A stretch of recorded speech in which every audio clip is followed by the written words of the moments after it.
إن الحمد لله نحمده ونستعينه ونستغفره ونؤمن به ونتوكل عليه ونعوذ بالله من شرور أنفسنا ومن سيئات أعمالنا من يهده الله فلا مضل له ومن يضلله فلا هادي له ونشهد أن لا إله إلا الله وحده لا شريك له ونشهد أن سيدنا ومولانا محمدا عبده ورسوله أما بعد اعوذ باللہ من الشیطان الرجیم بسم اللہ الرحمن الرحیم سنریہم آیاتنا فی الآفاق وفی انفسہم حتی یتبین لہم انہ الحق من ربہم وقال النبی صلی اللہ علیہ وسلم ما بين خلق آدم إلى قيام الساعة أمر أكبر من الدجال وقال النبي صلى الله عليه وسلم لا يخرج الدجال حتى يذهل الناس عن ذكره وحتى تترك الأئمة ذكره على المنابر صدق الله العظيم وصدق رسوله النبي الأمين الكريم اللهم صل وسلم على سيدنا ومولانا محمد وعلى آل سيدنا ومولانا محمد وبارك وسلم وصل عليه. محترم واجب الاحترام قابل قدر دوستو عزیز ساتھیو،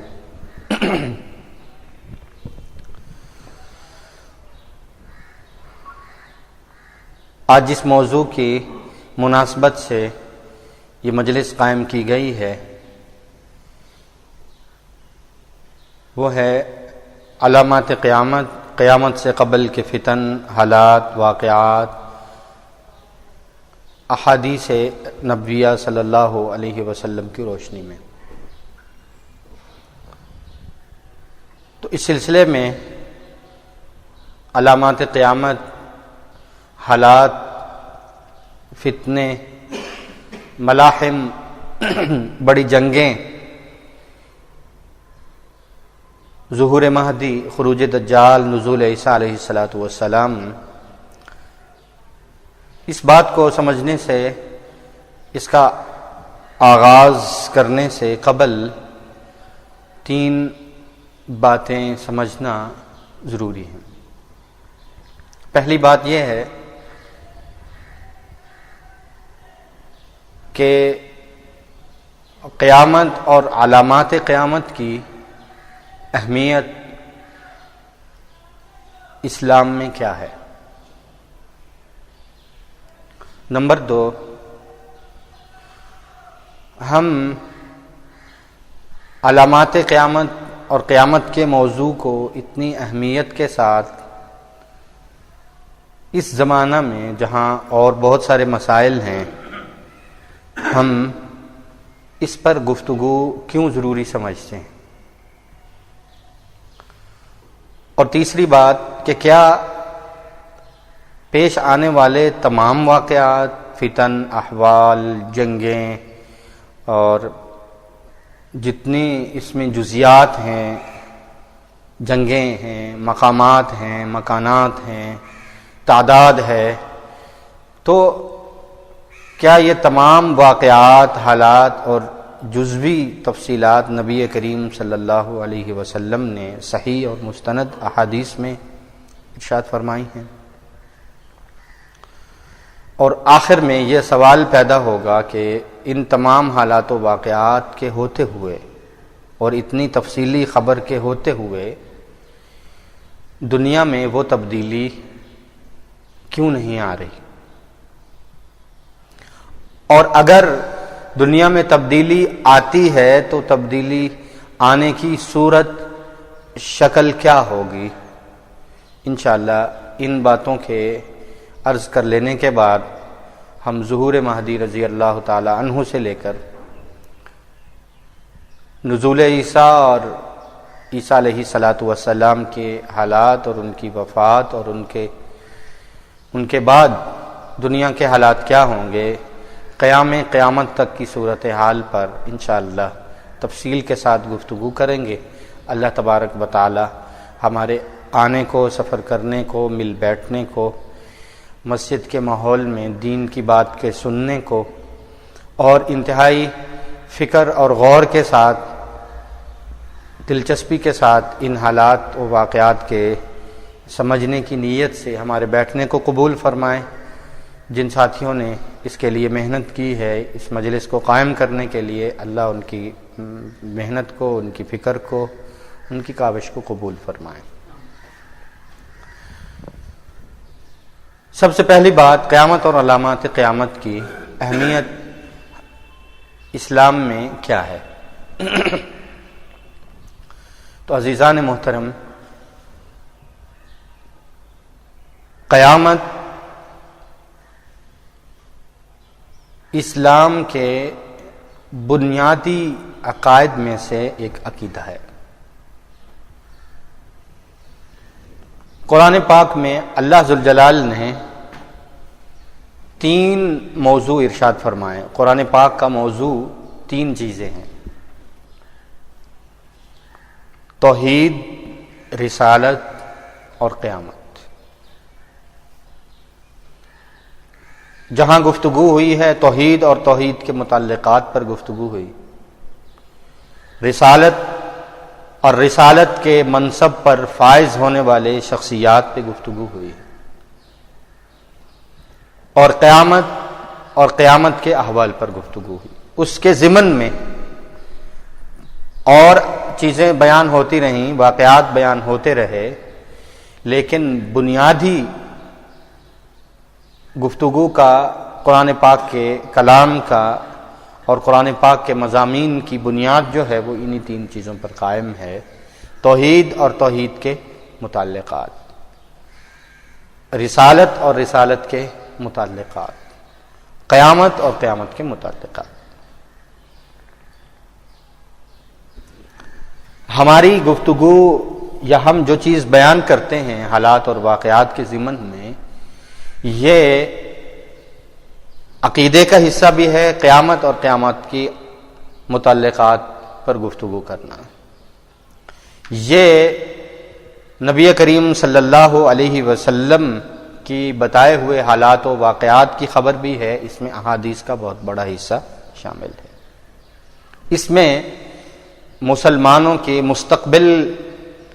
کے حالات واضح طور پر جو حدیث شریف میں ہیں اس پر بھی گفتگو ہے۔ تو اس اعتبار سے اس گفتگو کے اندر یا اس علم کے اندر 4 چیزیں جمع ہو جاتی ہیں: قرآنی مضامین، احادیث، تاریخ، سیرت نبویہ اور رسول اقدس صلی اللہ علیہ وسلم کا بتایا ہوا علم، جو حالات، واقعات، فتن اور مستقبل کی خبر دیتا ہے، جس کو علم الفتن کہتے ہیں۔ تو اس اعتبار سے یہ موضوع اہم ہے کہ یہ ہمارے عقائد کا حصہ بھی ہے، احادیث کا بیان بھی ہے، تاریخ بھی ہے اور سیرت بھی ہے، اور نبی کریم صلی اللہ علیہ وسلم کی بتائی ہوئی مستند احادیث کے ذریعے اسلام میں جو بنیادی کتب ہیں احادیث کی، ان کے ذریعے سے مسلمان کو مسلمان کے مستقبل اور حالات و واقعات سے جو آنے والے ہیں ان سے آگاہ کریں۔ تو پہلی بات یہ عرض کی کہ قیامت اور قیامت کی علامات پر گفتگو مسلمان کے بنیادی عقائد کا حصہ ہے اور قرآن پاک کے 3 بنیادی مضامین میں سے ایک مضمون۔ دوسری بات کہ نبی کریم صلی اللہ علیہ وسلم نے قیامت اور قیامت کی علامات کو انتہائی تفصیل کے ساتھ بیان کیا ہے، اور جس طرح قیامت اور علامات قیامت قرآن پاک کا بنیادی مضمون ہے، اسی طرح احادیث کا بھی بنیادی مضمون، بلکہ یوں کہنا چاہیے کہ اسلام کی بنیادی ارکان کے ساتھ ان کا تعلق ہے۔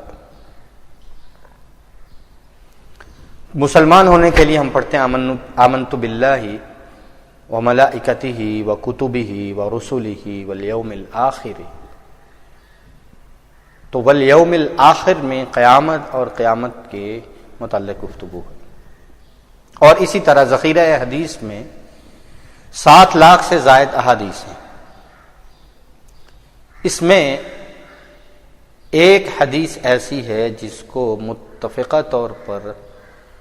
علماء امت نے ام السنہ کہا ہے. ایسی حدیث جس میں دین کی موٹی موٹی تمام باتیں، تمام مضامین آگے ایک ہی حدیث میں اس کو ام السنہ کہتے ہیں کہ اس میں اسلام کی بنیادی چیزیں ساری کی ساری اسی ایک حدیث میں آ گئی. وہ حدیث معروف ہے، حدیث جبریل، جس کو حدیث ام السنہ کہا جاتا ہے. اس حدیث کا خلاصہ یہ ہے کہ حضرت جبریل علیہ الصلوۃ والسلام ایک انسانی شکل میں نبی کریم صلی اللہ علیہ وسلم کی مجلس میں آئے، انسانی صورت میں آئے اور آ کر حضور اقدس صلی اللہ علیہ وسلم سے دین کے بنیادی سوال پوچھے کہ اسلام کس کو کہتے ہیں، ایمان کس کو کہتے ہیں، احسان اور اخلاص کیا ہوتا ہے، اور یہ سوال کہ قیامت کب آئے گی.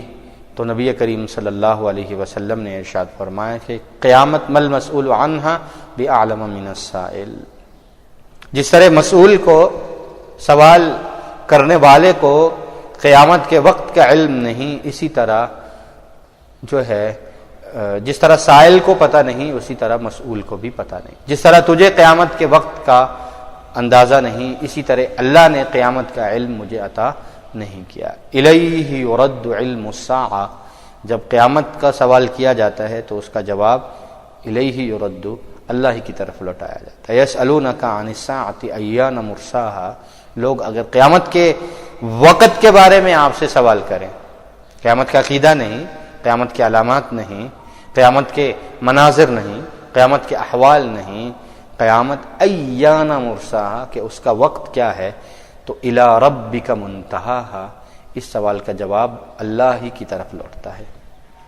یسألونک کأنک حفی عنہا، لوگ اگر آپ سے قیامت کے بارے میں پوچھیں کہ وہ کب آئے گی، قل، ان سے کہہ دیجئے لا یجلیہا لوقتہا الا ہو، اللہ کے علاوہ کسی کو اس بات کی خبر نہیں. تو نبی کریم صلی اللہ علیہ وسلم کی اس حدیث میں، جس میں جبریل امین علیہ السلام آئے، سوال کیا، رسول اقدس صلی اللہ علیہ وسلم نے جواب دیا. جبریل امین علیہ السلام نے سوال کیا کہ قیامت کی علامات کیا ہیں، رسول اقدس صلی اللہ علیہ وسلم نے جوابات ارشاد فرمائے. اس حدیث کو علماء امت نے اتفاق کے ساتھ ام السنہ قرار دیا ہے، بنیادی حدیث جس میں دین کی تمام بنیادی چیزیں جو ہیں وہ بیان کر دی گئی ہیں.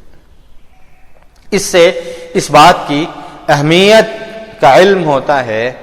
کہ قیامت اور علامات قیامت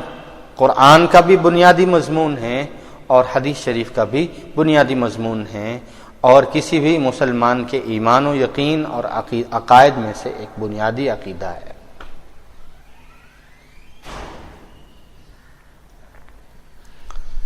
یہ ایک مختصر سی 2 باتیں تھیں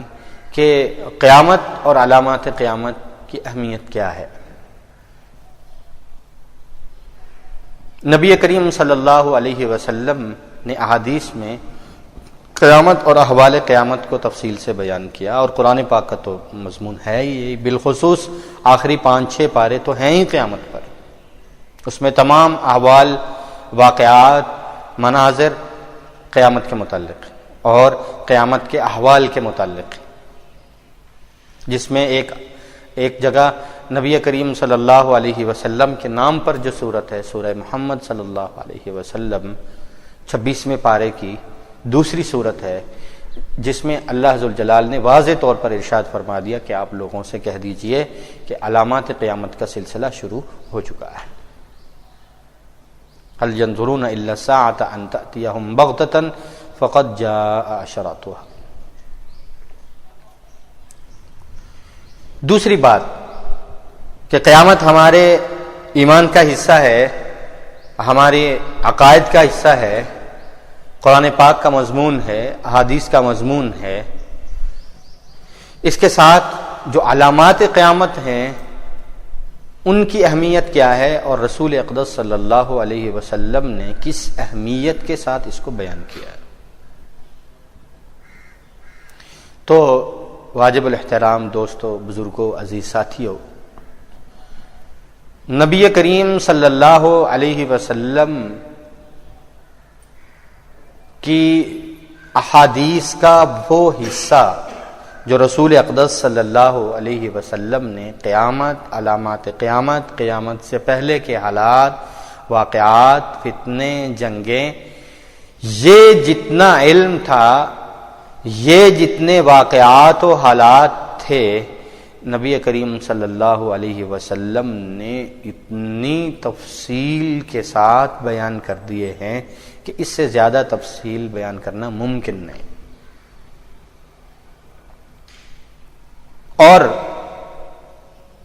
محدثین کرام نے، علماء امت نے اس حصے کو، جو حدیث ہی کا ایک حصہ ہے، اس کو الگ پہچان دے کر، الگ نام دے کر اس کو نمایاں کیا ہے کہ یہ اس علم کا نام علم الفتن ہے، اور اس میں بیان ہونے والی جتنی احادیث ہیں ان کو الگ عنوان دیا اور کتاب الفتن و اشراط الساعہ کے نام سے اس کو اپنی اپنی کتب احادیث میں بیان کیا. حدیث کی کوئی بڑی کتاب ایسی نہیں جس میں کتاب الفتن یا ابواب الفتن موجود نہ ہو. اور اسی نام کے ساتھ، اسی حوالے کے ساتھ کہ علم الفتن پر جتنی احادیث ہیں وہ کتاب الفتن میں بیان ہوں گی. وہ الگ سے ایک چیپٹر ہے، عنوان ہے، مضمون ہے، احادیث جمع ہیں، وہ ہر کتاب کے اندر ہے. صحیح بخاری میں دوسری جلد میں کتاب الفتن موجود ہے. صحیح مسلم کی دوسری جلد میں کتاب الفتن و اشراط الساعہ موجود ہے. سنن ابی داؤد کی دوسری جلد میں کتاب الفتن اور ابواب المہدی و ذکر الدجال کے نام سے ابواب موجود ہیں. جامع ترمذی میں ابواب الفتن عن رسول اللہ صلی اللہ علیہ وسلم کے نام سے دوسری جلد میں موجود ہیں. سنن ابن ماجہ میں ابواب الفتن کے نام سے یہ تمام احادیث ایک جگہ جمع ہیں. سنن نسائی میں موجود ہیں، مستدرک حاکم میں موجود ہیں، مسند احمد میں ابواب الفتن کے نام سے کثیر تعداد میں روایات موجود ہیں. تو حدیث کی ہر بڑی اور مستند کتاب میں ایک الگ سے ایک اندر، کتاب کے اندر ایک کتاب، کتاب کے اندر ایک عنوان، کتاب کے اندر مضامین الفتن کے نام سے ان تمام حالات و واقعات کو گھیرے ہوئے ہیں، اور وہ احادیث شریف میں موجود ہیں جو اس بات کی اہمیت بتاتے ہیں کہ اسلام میں یہ مضمون کس قدر اہمیت کا حامل ہے. اور پھر یہ بات ذہن میں رکھنی چاہیے کہ اسلام دنیا کا وہ واحد مذہب ہے جس نے انسان کو انسان کی تاریخ کے ساتھ ساتھ اول سے لے کر آخر تک دنیا کی، دنیا سے قبل کی، دنیا کے بعد کی تاریخ انسان کو بتائی. ورنہ کسی مذہب میں یہ تفصیل موجود نہیں ہے.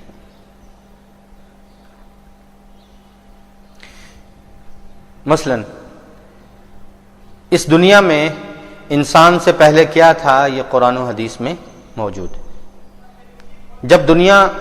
وجود میں نہیں آئی تھی تو کیا تھا قرآن و حدیث میں موجود ہے.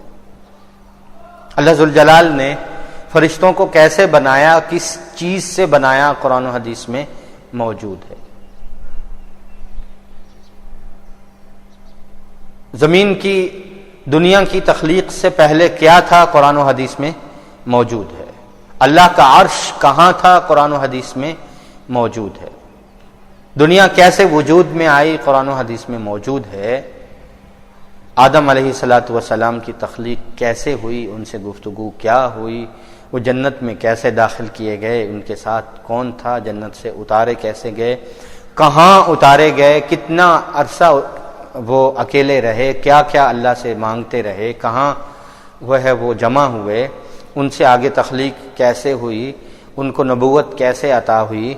اور ان سے اولاد کا سلسلہ کیسے چلا، دنیا کیسے وجود میں آئی، خاندان کیسے وجود میں آئے، قرآن و حدیث میں موجود ہے۔ اللہ ذوالجلال نے انبیاء کو کس نبی کو کس بستی میں بھیجا، پوری تفصیل قرآن و حدیث میں موجود ہے۔ انسان کی اپنی تخلیق کیسے ہوتی ہے، یہ قرآن و حدیث میں موجود ہے۔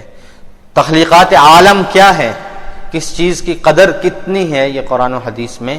موجود ہے۔ خود زمین کی تاریخ کیا ہے، آسمان کی تاریخ کیا ہے، پہاڑوں کی تاریخ کیا ہے، انسانی مزاج کی تاریخ کیا ہے، خود انسان کی بناوٹ کی جو ہے وہ مراحل کیا ہیں، انسانی تخلیق کن مرحلوں سے گزرتی ہے، یہ قرآن و حدیث میں موجود ہے۔ نبی کریم صلی اللہ علیہ وسلم کے اس دنیا میں تشریف لانے کے بعد جب یہ امت قائم ہوئی، دین کا آغاز ہوا، تو کب اور کیسے ہوا،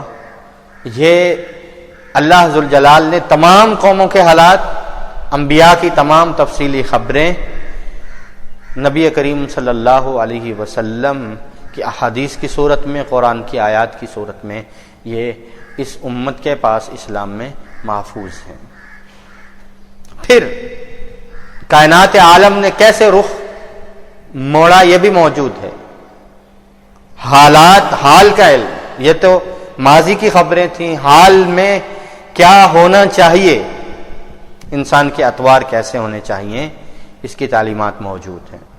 آپ کو حال سے کیسے گزرنا ہے، نبی کریم صلی اللہ علیہ وسلم کی تعلیمات کیسی ہیں، یہ قرآن و حدیث میں موجود ہے۔ پھر مستقبل کا سارا علم کہ دنیا میں تبدیلی کیسے آئے گی، کس خطے میں کیسے آئے گی، کون کس پر حملہ آور ہوگا، اسلام کا مستقبل کیا ہوگا، کسی خطے میں مسلمان کس حال میں رہیں گے، ان کی تبدیلی کیسے آئے گی، ان کا مستقبل کیا ہوگا، عرب کا مستقبل کیا ہے، ہند کا مستقبل کیا ہے، سندھ کا مستقبل کیا ہے، یہ قرآن و حدیث میں تفصیل کے ساتھ موجود ہے۔ ظہور مہدی کیسے ہوگا، جہاد کے ذریعے دنیا میں اسلام کا غلبہ کیسے ہوگا، حضرت مہدی کب اور کہاں اور کس حالت میں آئیں گے، حضرت عیسیٰ علیہ الصلوۃ والسلام کا نزول کس حالت میں، کون سے ملک میں، کس طرح، کب ہوگا، قرآن و حدیث میں ساری تفصیل موجود ہے۔ دجال کی تفصیلات موجود ہیں،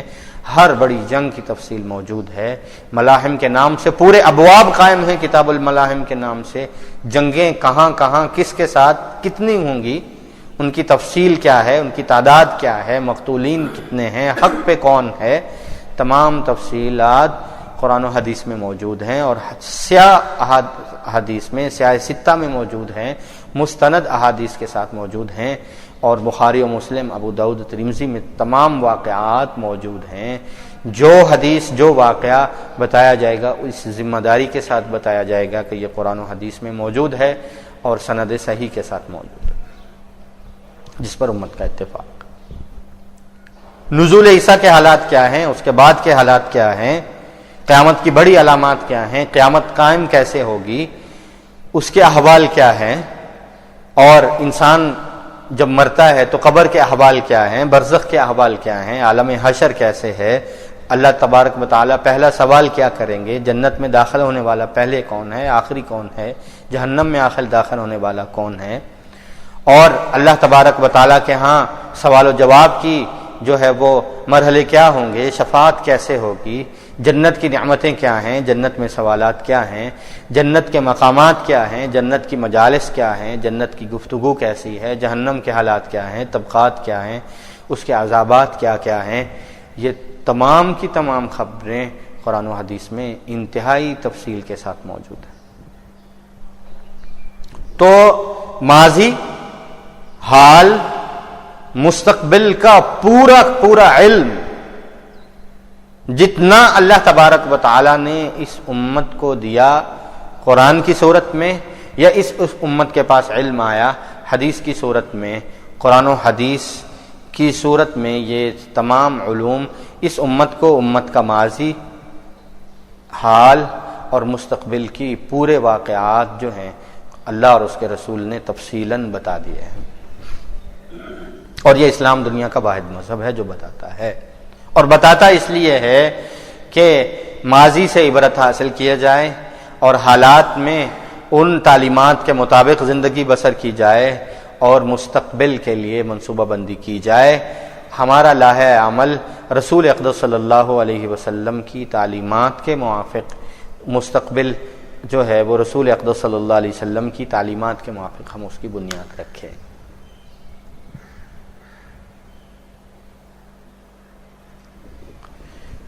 تو اس نشست میں علامات قیامت کو اس انداز سے بیان کیا جائے گا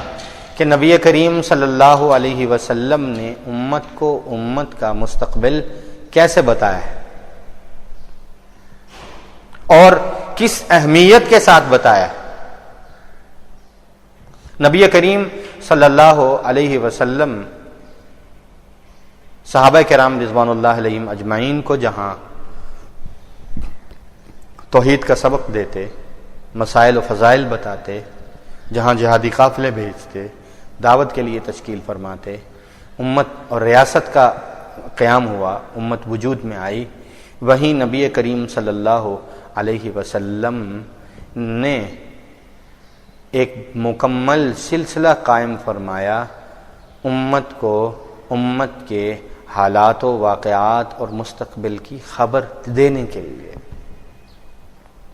صحابہ کی ایک جماعت موجود ہے جو رسول اقدس صلی اللہ علیہ وسلم سے مستقبل کے بارے میں سوال کرتے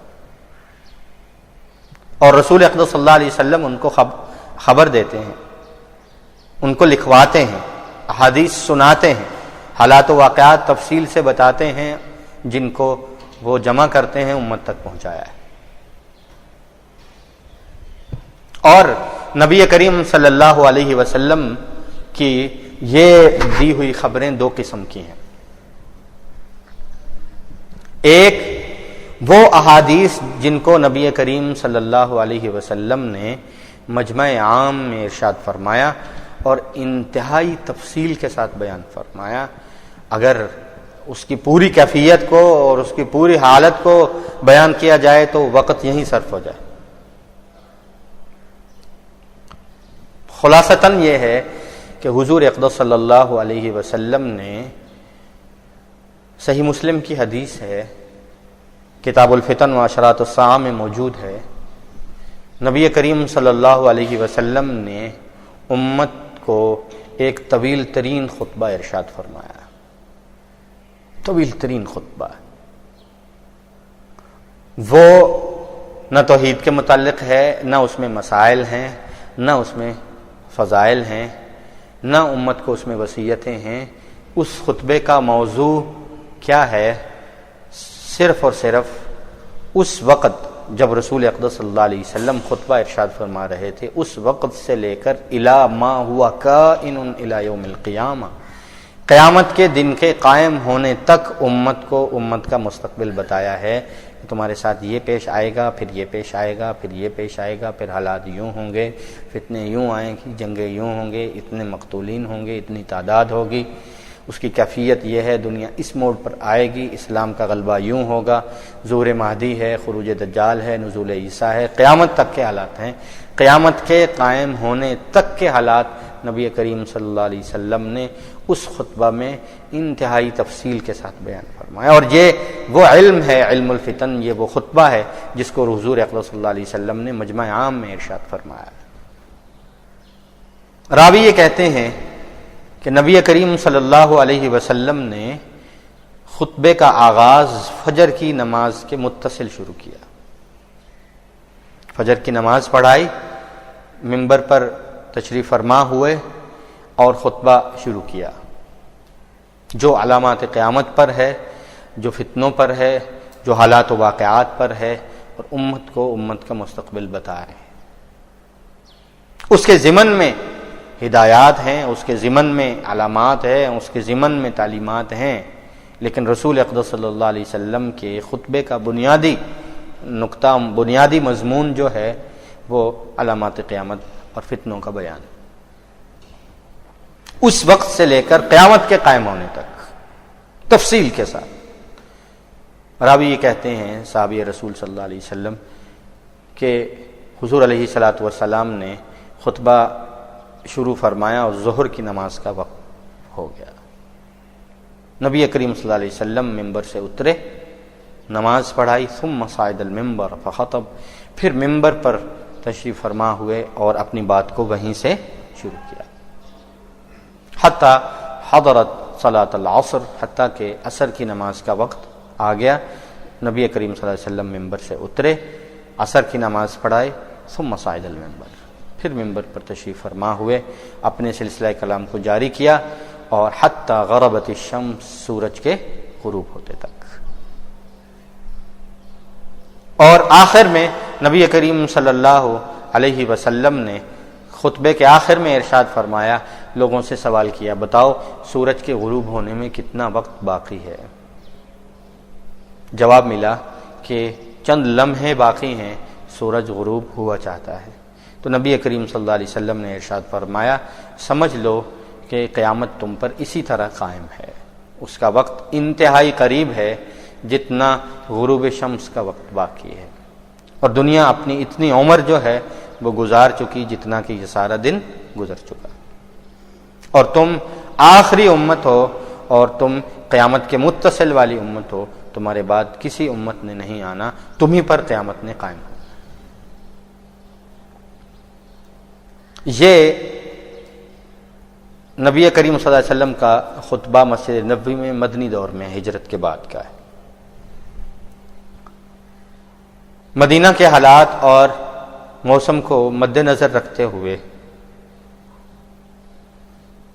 تقریباً رسول اقدس صلی اللہ علیہ وسلم کا 15 گھنٹے کا طویل خطبہ، جس میں نماز کے علاوہ رسول اقدس صلی اللہ علیہ وسلم نے اپنی گفتگو کو توڑا نہیں ہے۔ طویل ترین خطبے کا موضوع صحابی رسول یہ کہتے ہیں کہ حضور اقدس صلی اللہ علیہ وسلم فاخبرنا بما هو کائن الی یوم القیامہ، نبی کریم صلی اللہ علیہ وسلم نے ہمیں اس میں وہ بتایا جو تب سے لے کر قیامت کے قائم ہونے تک پیش آنا تھا۔ پھر اس خطبے کے بعد نبی کریم صلی اللہ علیہ وسلم کے علماء صحابہ کی تقسیم ہو گئی۔ کیا مطلب؟ اس خطبے کے بعد پوچھا یہ جاتا کہ فلاں صحابی عالم ہیں، جی عالم ہیں، ان کو مسائل کا علم ہے، مسائل کا علم ہے۔ جو علماء صحابہ تھے، جن کو تفسیر اور حدیث پہ عبور حاصل تھا، مسائل اور فضائل کا علم، احکام اور میراث کا علم ان کے پاس تھا، دیکھا یہ جاتا تھا کہ کیا ان کو رسول اقدس صلی اللہ علیہ وسلم کا وہ طویل ترین خطبہ یاد ہے یا نہیں، اس میں کہی ہوئی باتیں، وہ احادیث، وہ حالات و واقعات یاد ہیں یا نہیں۔ اگر تفسیر، مسائل، احکام، میراث اور احادیث رسول صلی اللہ علیہ وسلم کے ساتھ ساتھ کسی عالم صحابی کو رسول اقدس صلی اللہ علیہ وسلم کا یہ طویل ترین خطبہ یاد ہوتا تو اس کو صحابہ میں سب سے بڑا عالم سمجھا جاتا تھا۔ صحیح مسلم کے الفاظ یہ ہیں، صحابی رسول یہ کہتے ہیں کہ اس خطبے کے بعد اعلمنا احفظنا، ہم میں صحابہ میں سب سے بڑا عالم اس کو تصور کیا جاتا احفظنا، جو ہم میں سے سب سے زیادہ اس خطبے کو یاد کرنے والا تھا، جس کے پاس تمام حالات و واقعات کا، مستقبل کا اور فتن کا علم ہوتا، اس کو بڑا عالم سمجھا جاتا۔ یہ صحابہ میں تقسیم ہو گئی اس خطبے کے بعد۔ تو آپ ذرا سوچئے کہ کس بات نے نبی کریم صلی اللہ علیہ وسلم کو اس بات پر آمادہ کیا کہ نبی کریم صلی اللہ علیہ وسلم نے انتہائی اہمیت کے ساتھ کام کاج سے بٹھا کر لوگوں کو ان کے حاجات سے فارغ کر کے بغیر کسی وقفے کے نبی کریم صلی اللہ علیہ وسلم نے فجر سے لے کر مغرب تک ایک طویل ترین مسلسل خطبہ ارشاد فرمایا۔ اس کی جزیات، اس خطبے میں کیا ارشاد فرمایا، وہ ہر صحابی میں اپنے اپنے الفاظ میں اس کو روایت کیا ہے، اور روایت کرنے والوں میں حضرت ابو ہریرہ رضی اللہ عنہ، حضرت حذیفہ بن الیمان رضی اللہ عنہ، حضرت نواس بن سمعان رضی اللہ عنہ، حضرت عمر بن الخطاب رضی اللہ تعالی عنہ، اور دوسرے کچھ صحابہ اس میں اور بھی ہیں، لیکن بنیادی طور پر یہ 4 صحابہ ان واقعات کو تفصیل سے بیان کرنے والے موجود ہیں جنہوں نے ان کو یاد رکھا اور آگے ان حالات و واقعات کو رسول اکرم صلی اللہ علیہ وسلم کے اس خطبے کو آگے نقل کیا، اور وہ احادیث کی شکل میں سیاستہ میں موجود ہے، اور اس کی زیادہ تر احادیث کو امام نعیم ابن حماد رحمہ اللہ نے الگ سے جمع کیا ہے۔ اس حدیث کی کتاب کا نام الفتن، جس میں امام نعیم ابن حماد رحمہ اللہ نے، جو امام بخاری رحمہ اللہ کے بھی استاد ہیں، اور یہ الفتن کتاب جو ہے یہ صحیح بخاری یعنی سیاستہ سے پہلے تصنیف کی گئی ہے۔ 229 ہجری میں امام نعیم ابن حماد المروزی رحمہ اللہ کی وفات ہے، جو امام بخاری رحمہ اللہ کے استاد ہیں، 229 ہجری میں۔ 194 ہجری میں امام بخاری رحمہ اللہ کی پیدائش، 256 ہجری میں امام بخاری رحمہ اللہ کی وفات، 271 ہجری میں امام مسلم کی وفات، 273 ہجری میں امام ترمذی رحمہ اللہ کی وفات ہے، 279 ہجری میں امام ابو داؤد رحمہ اللہ کا انتقال ہے، اور 303 ہجری میں امام نسائی رحمہ اللہ کی وفات ہے۔ ان سب سے مقدم، ان سب سے پہلے 229 ہجری میں امام نعیم ابن حماد المروزی رحمہ اللہ کی وفات ہے، ان کا انتقال ہے، امام بخاری رحمہ اللہ کی شیوخ میں سے، استادوں میں سے۔ وہ تمام احادیث جو رسول اقدس صلی اللہ علیہ وسلم کے اس طویل خطبے سے متعلق ہیں، جزیات کے ساتھ وہ روایات ہوتی ہوئیں، امام نعیم ابن حماد نے اس دور میں ان کو ایک جگہ جمع کر کے اس کتاب کا نام کتاب الفتن رکھا، اور وہ کتاب جو ہے امت کے پاس محفوظ ہے، کچھ عرصہ یہ مفقود رہی، اب جو ہے وہ نئی شکل میں یہ امت کے پاس چھپ کر طباعت ہو کر محفوظ ہے۔ یہ وہ احادیث تھیں جو نبی کریم صلی اللہ علیہ وسلم نے مجمع عام میں ارشاد فرمائی۔ اس علم کا دوسرا حصہ وہ ہے جس کو رسول اقدس صلی اللہ علیہ وسلم نے فتنہ کی وجہ سے عوام تک نہیں، بطور علم کے، بطور راز کے، نبی کریم صلی اللہ علیہ وسلم نے چند صحابہ میں یہ علم تقسیم فرمایا، اور ان صحابہ نے آگے اپنی زندگی میں ایک ایک دو شاگرد تیار کیے، وہ علم ان تک پہنچا، اور پھر روایات ہوتا ہوا کتاب الفتن میں، سیاستہ میں بھی موجود ہے، اور کتاب الفتن میں بھی موجود ہے۔ ایک علم جو مجمع عام میں ارشاد فرمایا علم الفتن کے متعلق، اور دوسرا وہ جو رسول اقدس صلی اللہ علیہ وسلم نے بالخصوص بطور راز کے صحابہ تک پہنچایا، جس میں حضرت حذیفہ بن الیمان رضی اللہ تعالی عنہ، صاحب سر رسول صلی اللہ علیہ وسلم، حضور اقدس صلی اللہ علیہ وسلم کے رازدان صحابی، وہ صاحب سر اس وجہ سے ہیں کہ ان کے پاس یہ والا علم تھا، ہر راز حضرت حذیفہ رضی اللہ عنہ کے پاس نہیں تھا، صاحب سر کی وجہ علم الفتن کا راز یہ احادیث، ورنہ رسول اقدس صلی اللہ علیہ وسلم کے سب سے بڑے رازدان تو حضرت ابوبکر صدیق رضی اللہ عنہ تھے، دوسرے قریبی صحابہ تھے جنہوں نے ہجرت کی ہے۔ حضرت حذیفہ بن الیمان رضی اللہ تعالیٰ عنہ تو مدینہ کی زندگی میں حاضر ہوئے، اور یہ سن 6 ہجری کے بعد آ کر مسلمان ہونے والوں میں سے، جنہوں نے بدر و احد میں شرکت نہیں کی ہے۔ تو یہ صاحب سر ہیں، حضور علیہ السلام کے رازدان ہیں، اس خاص علم کے حامل، اس خاص علم کے رازدار ہونے کی وجہ سے۔ اور حضرت ابو ہریرہ رضی اللہ تعالیٰ، ابو ہریرہ رضی اللہ تعالیٰ عنہ کی حدیث کتب حدیث میں موجود ہے، خود فرمایا کرتے تھے کہ میں نے رسول اقدس صلی اللہ علیہ وسلم سے علم کے 2 برتن حاصل کیے ہیں، اما وعاء، ایک برتن قد بسطہ فیکم، وہ تمہارے اندر میں نے پھیلا دیا ہے، وہ دوسری احادیث۔ وہ اما الآخر، دوسرا برتن علم کا ہے، لو بسطہ فیکم، اگر میں وہ علم کا برتن تمہارے اندر کھولوں، وہ احادیث واضح کروں، قطع ھذا البلعوم، لوگ مجھے یہاں سے قتل کر دیں، میری گردن اڑا دیں۔ کیوں اڑا دیں؟ اس شک کی وجہ سے کہ یہ احادیث نہیں، ابو ہریرہ جو ہے حالات و واقعات کو ہوتا ہوا دیکھتا ہے، اس کو حدیث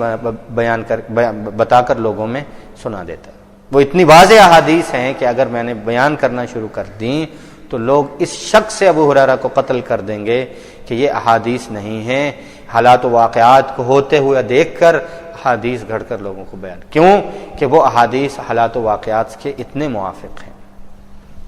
اتنی واضح ہیں۔ تو اس جو ہے تمہید سے یہ واضح ہوتا ہے کہ قیامت ہمارے عقائد میں شامل ہے، قرآن و حدیث کا بنیادی مضمون ہے، اور علامات قیامت کو نبی کریم صلی اللہ علیہ وسلم نے ان حالات و واقعات کو اتنی اہمیت اور اتنی تفصیل کے ساتھ بیان فرمایا۔ پھر ایک عقل مند مسلمان، ایک عقل مند مومن کو یہ بات سمجھ لینی چاہیے کہ نبی کریم صلی اللہ علیہ وسلم نے جن واقعات کو اتنی اہمیت کے ساتھ بیان کیا ہو اور وہ اس امت کے حالات اور امت کے مستقبل کے ساتھ تعلق رکھتا ہو، اور بالخصوص اس فتن کے زمانے میں جس میں آپ اور میں جی رہے ہیں، اس زمانے کے حالات رسول اقدس صلی اللہ علیہ وسلم نے تفصیل کے ساتھ بیان کیے ہوں، تو ایک مسلمان کو اس بات کی فکر کرنی چاہیے کہ وہ ان احادیث پر غور کرے، سمجھے، ان کو دیکھے، علماء سے سنے۔ علماء کی یہ ذمہ داری ہے کہ وہ عوام میں اس کو بیان کریں اور رسول اقدس صلی اللہ علیہ وسلم کی ان احادیث کو عام فرمائیں، تاکہ امت کو اپنے مستقبل کا علم بھی ہو، اور بصیرت نبویہ جو نبی کریم صلی اللہ علیہ وسلم کی بصیرت اور آپ صلی اللہ علیہ وسلم کی اس فتنوں کے حالات میں جو ہدایات و تعلیمات ہیں، امت کو اس کا علم۔ فتنہ کیا ہے، فتنے ہیں کیا، وہ حالات کیا ہیں، ان کی پہچان کیا ہے،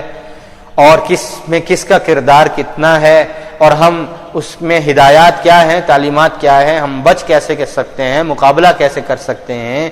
ہمیں کس گروہ میں شامل ہونا چاہیے، یہ تمام ہدایات و تعلیمات احادیث میں موجود ہیں۔ تو ایک صاحب فراست ایمان والے شخص کو، ایک مومن کو اس سے دوری کیوں ہے؟ یہ دوری ختم کرنے کے لیے اور بصیرت نبویہ کو اور فہم نبوت کو، جو نبی کریم صلی اللہ علیہ وسلم کو علم اور فہم بصیرت اللہ ذوالجلال نے ارشاد جو ہے وہب کی تھی، عطا فرمائی تھی، امت کو اس بات کا علم بھی ہونی چاہیے اور اپنی زندگی کو ان ہدایات کے مطابق بسر کرنا چاہیے۔ ہمارے جو ہے وہ اس موضوع کا اہم جو مضمون کا اہم حصہ جو ہے وہ یہ ہے، حالات بیان ہو جائیں گے، علامات کو بیان کر دیں گے، قیامت کی واقعات تفصیلات کے ساتھ بیان کر دیں گے، جنگوں اور ملاحم کو بیان کر دیں گے، لیکن ضرورت اس امر کی ہے کہ اس بات کو یاد کر کے، سمجھ کے، فہم حاصل کر کے اس کے مطابق اپنی زندگی کو ڈھالنا ہے۔ اگر فرد ہے تو فرد کا جو ہے فریضہ ہے، قوم ہے تو پھر قوم کا فریضہ یہ ہے، اور حکومت ہے تو حکومت کی ذمہ داری یہ ہے کہ اپنے جو ہے اپنی پالیسیوں کو رسول اقدس صلی اللہ علیہ وسلم کی تعلیمات اور رسول اقدس صلی اللہ علیہ وسلم کے فرامین پر رکھنا چاہیے۔ لیکن اگر فرد واحد سننے والا ہے تو اس کی یہ ذمہ داری، اور چند لوگ سننے والے ہیں ایک جماعت، تو جماعت کی ذمہ داری۔ حضرت عمر رضی اللہ تعالیٰ عنہ جیسے مومن، ان جیسی شخصیت نے اپنے خلافت کی داخلی اور خارجی پالیسی جو ہے وہ صحابہ کرام رضوان اللہ علیہم اجمعین کی ایک عالم جماعت کی ذمہ پر رکھی تھی، جو قرآن، تفسیر، فقہ، حدیث، تاریخ، سیرت الرسول صلی اللہ علیہ وسلم اور علم الفتن کے ماہر لوگ تھے۔ حضرت عمر رضی اللہ تعالیٰ عنہ جیسا شخص جو امیر المومنین ہیں، وہ جنازے سے پہلے دیکھتے ہیں کہ جنازے کی صفوں میں علم الفتن کے جاننے والے حذیفہ بن الیمان موجود ہیں یا نہیں۔ اگر وہ مدینہ میں ہیں اور اس شخص کے جنازے پر آئے ہیں تو عمر رضی اللہ تعالیٰ عنہ جنازہ پڑھا دیتے ہیں، اور اگر وہ نہیں ہیں تو یہ اس بات کا شک ہے کہ مرنے والا نفاق پر نہ مر رہا ہو، جنازہ کسی اور کے ذمہ لگا رہے ہیں اور خود جنازہ نہیں پڑھا۔ مسلمان کسی نئے علاقے کو فتح کر رہے ہیں تو وہاں صحابہ کی ایک جماعت موجود ہے۔ اردن کا علاقہ فتح ہوا، آذربائیجان کی سرحد پر صحابہ پہنچے تو حضرت عمر رضی اللہ تعالیٰ عنہ حضرت حذیفہ رضی اللہ عنہ کو بھیج رہے ہیں کہ اس جنگ میں آپ شریک ہو، اس کے حالات و واقعات بتائیں۔ کیوں کہ آپ کے پاس رسول اقدس صلی اللہ علیہ وسلم کا وہ علم و احادیث ہیں جو واقعات بھی بتاتا ہے، اور جو ملکوں کی خبر بتاتا ہے کہ فلاں ملک کا مستقبل یہ ہے، آپ اس لشکر میں جائیے اور ان کو بتائیے کہ یہ لوگ ایسے ہیں، ان کے بارے میں رسول اقدس صلی اللہ علیہ وسلم کے اقوال کیا ہیں، اس کے مطابق آپ امیر کو کہیں، امیر لشکر کو آپ اپنے حکم کے مطابق چلائیں۔ یہ داخلہ اور خارجہ پالیسی ہے تو عمر رضی اللہ تعالیٰ عنہ کی ان صحابہ پر اور ان احادیث پر جو تفسیر و حدیث اور احکام و میراث کے علم کے ساتھ علم الفتن پر مکمل عبور رکھتے ہیں، جن کو حالات و واقعات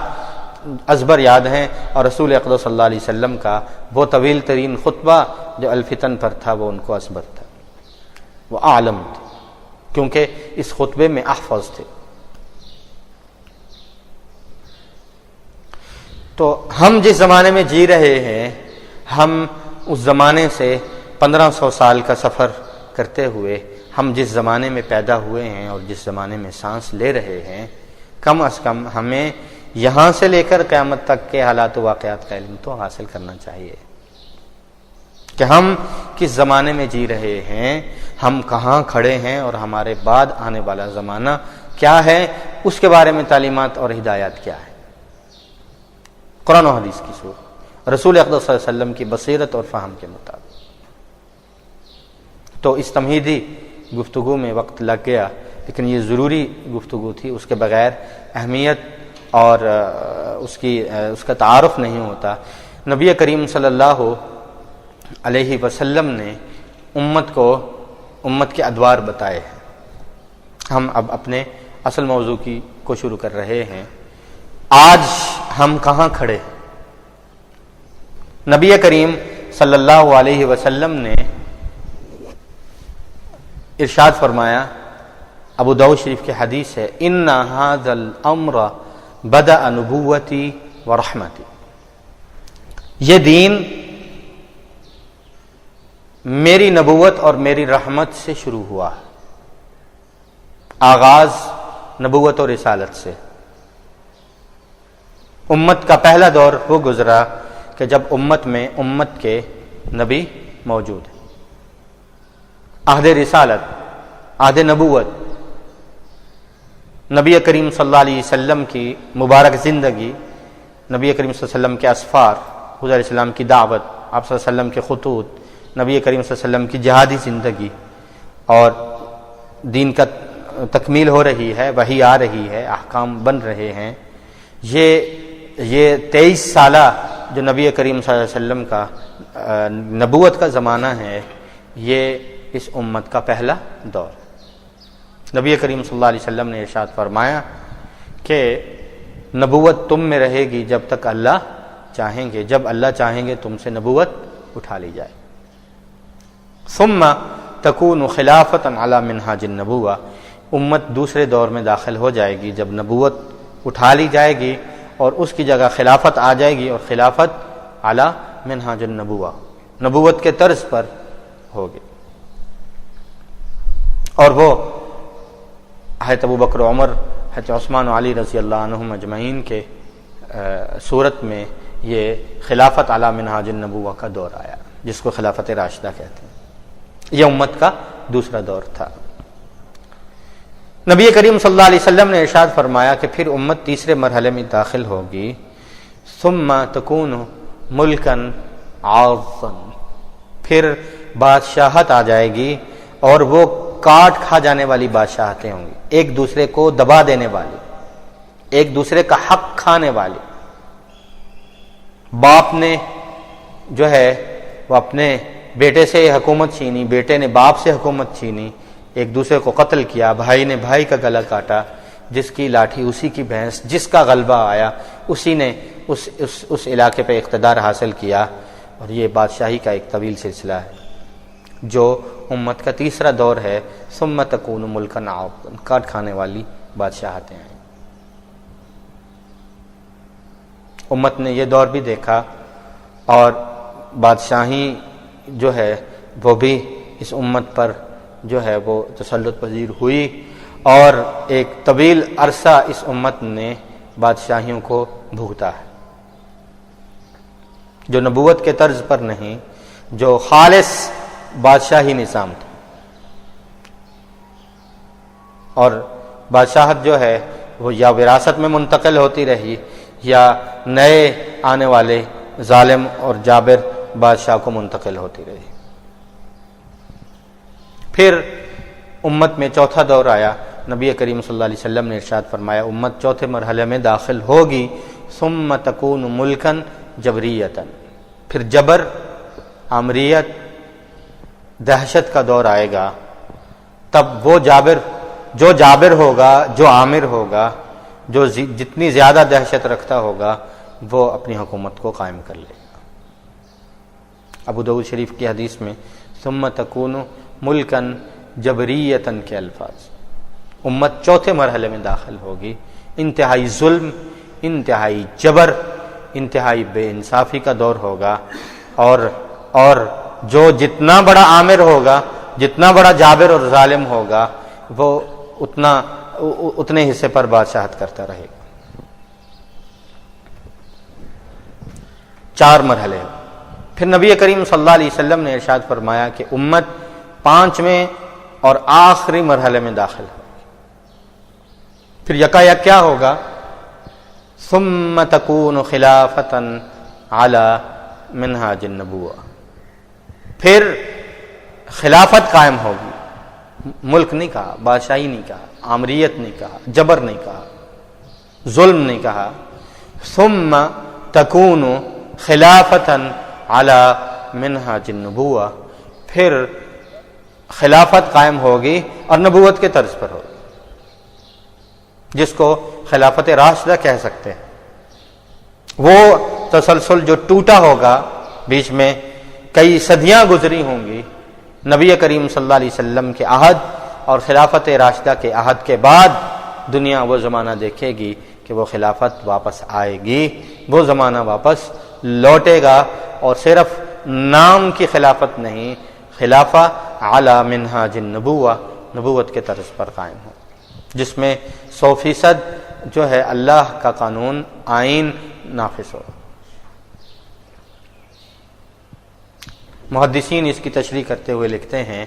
کہ یہ جو 5واں زمانہ ہے، المراد بہ زمن مہدی و عیسیٰ علیہ الصلوۃ والسلام، یہ 5واں دور حضرت مہدی اور حضرت عیسیٰ کا دور ہے۔ اگر ہم اپنے آپ کو دیکھتے ہیں تو ہم چوتھے دور کے آخر میں کھڑے 5ویں دور کے منتظر ہیں۔ ہماری جد و جہد، ہماری کاوشیں، اور جو مسلمانوں کا انتظار اور مایوسی کی یہ کیفیت، اور حق و باطل کی یہ کشمکش، یہ بتا رہی ہے کہ جلد از جلد چوتھے دور کا اختتام ہوگا اور ہم 5ویں دور میں داخل ہونے ہی والے۔ یہ جو چوتھا دور اور چوتھے دور کا اختتام ہے اور 5ویں دور کا آغاز ہے، یہ ان حالات و واقعات پہ دائرہ لگا لیں کہ یہ اصل میں حالات، واقعات، ملاحم اور فتنوں کا عروج کا زمانہ ہے، جس میں اپنا ایمان بچانا، اپنے خاندان کو بچانا، اپنی نسلوں کو بچانا مسلمان کی ذمہ داری۔ یہ چوتھے دور کا آغاز، فتنوں کے عروج کا آغاز، جو ایمان والوں سے ایمان کھینچ لے گا، جو حق اور باطل کی تمیز کو مٹا دے گا، جو سچ اور جھوٹ کے فرق کو مٹا دے گا، جو فانی اور باقی کی تمیز کو مٹا دے گا، جس میں یہ پہچان کرنا مشکل ہو جائے گا کہ کون کس طرز پر زندگی بسر کر رہا ہے اور کس کا ساتھ دینا چاہیے، حق کیا ہے اور باطل کیا ہے۔ جھوٹ اور سچ میں اتنی آمیزش ہو جائے گی کہ کسی ایمان والے کے لیے اس میں پہچان مشکل ہو جائے گی، الا یہ کہ وہ ایمان کے ساتھ ساتھ رسول اقدس صلی اللہ علیہ وسلم کی احادیث کو جاننے والا، ان پر غور کرنے والا ہو۔ وہ بصیرت نبویہ جو احادیث میں آئی ہیں، وہ ہدایات جو احادیث میں آئی ہیں، اگر وہ ان ہدایات پر چل رہا ہے تو اس کو پہچان فتنے کی ہو جائے گی، الا یہ کہ وہ فتنوں میں گر جائے۔ یہ فتنوں کے عروج کا وہ زمانہ ہے جس میں نبی کریم صلی اللہ علیہ وسلم نے ارشاد فرمایا، من تمسک بسنتی عند فساد امتی فلہ اجر مئۃ شہید۔ اس زمانے میں جو میری ایک سنت پر عمل کرے گا اور اس کو اپنی زندگی کا حصہ بنائے گا، اس کو 100 شہید کے برابر اجر ملے گا۔ شہید کا کیا مقام ہے جو اپنا گھر بار تو چھوڑتا ہے، اپنا کاروبار تو چھوڑتا ہے، اپنا وطن اور علاقہ تو چھوڑتا ہے، بیوی بچے تو چھوڑتا ہے، اپنی جان، اپنا خون بھی اللہ کے راستے میں لگا دیتا ہے۔ اس کی فضیلت اور اس کا مقام کیا ہے، شہید کے مقام، اس کی فضیلتیں کتنی ہیں، اور پھر 1 نہیں، 2 نہیں، 5 نہیں، 10 نہیں، 20 نہیں، فلہ اجر مئۃ شہید، 100 شہید کے برابر اس کو اجر ملتا ہے۔ کہنے کو بہت بڑی فضیلت ہے اور ایک سنت پر ہے، لیکن اس ایک سنت پر عمل کرنا اور اس کو برقرار رکھنا انتہائی مشکل، جو اس فتن کے زمانے۔ تو ہم چوتھے دور کے آخر میں کھڑے ہوئے ہیں اور 5ویں دور کے منتظر ہیں، اور 5واں دور اس امت کا، اس کا آغاز ہوگا ظہور مہدی رضی اللہ تعالی عنہ سے۔ تو ہم اس سے اگلی والی جو جتنا موضوع، جتنی گفتگو ہے، اس کے 4 حصے کریں گے۔ پہلا حصہ ظہور مہدی اور اس کے متعلقات پر ہے، اور دوسرا خروج دجال پر ہے، اور تیسرا نزول عیسیٰ پر ہے، اور چوتھا عیسیٰ علیہ الصلوۃ والسلام کے بعد سے لے کر قیامت کے قائم ہونے تک کے مختصر حالات پر۔